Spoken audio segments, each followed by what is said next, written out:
Okay.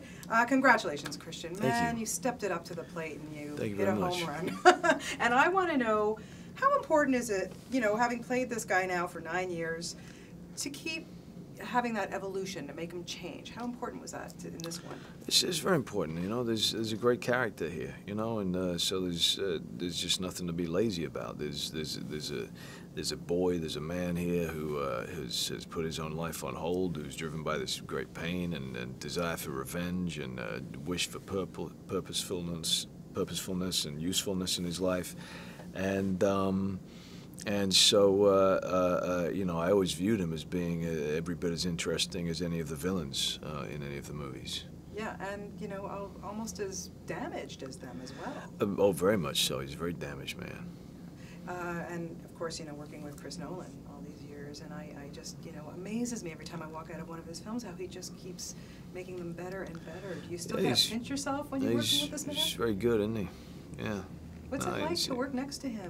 He's very, you know, he's very confident. He's been so. He hasn't changed since the first day that I met him. You know, he's always been very efficient and clear about what it is that he wants, and you know, and he gets it. It's amazing, and his tea helps too, I'm sure. Oh yeah, you know about that. Yeah, I don't know how he takes so much of that. He just drinks it nonstop all day long. Yeah.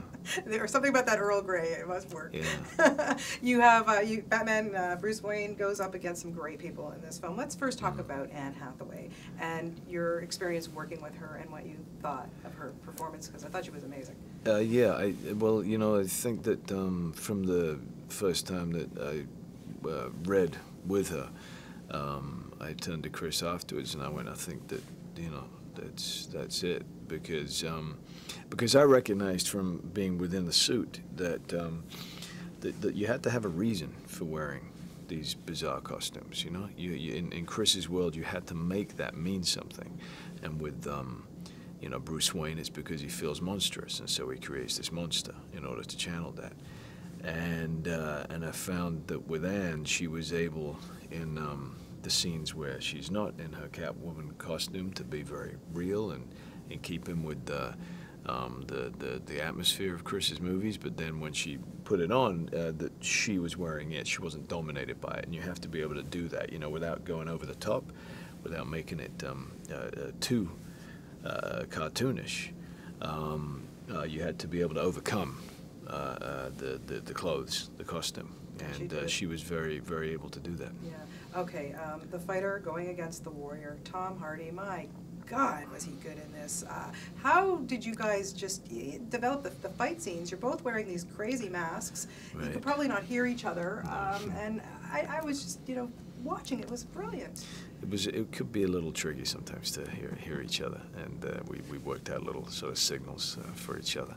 But Tom's a really wonderful actor, and he was always able to convey so much despite having, you know, so much of his face being covered.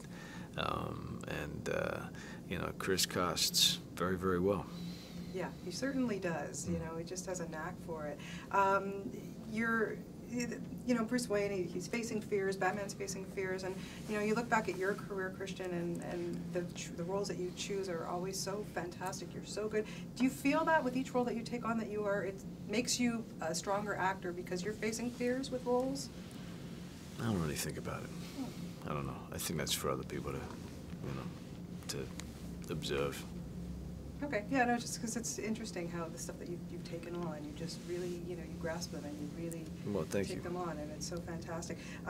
Working with Joseph Gordon-Levitt, tell me about him, because another amazing actor. Yeah, you know, he plays a somewhat more quiet character, obviously, than Anne or Tom are playing in this, but somebody who's very important because he, you know, when we return to Bruce Wayne at the beginning of this movie, he's somebody who has lost all sense of purpose and of self, and it's very much Joe's character, Blake, who inspires him again, and he has all of the brashness of youth, and that reminds Bruce Wayne of who he used to be, and encourages him to step back up again.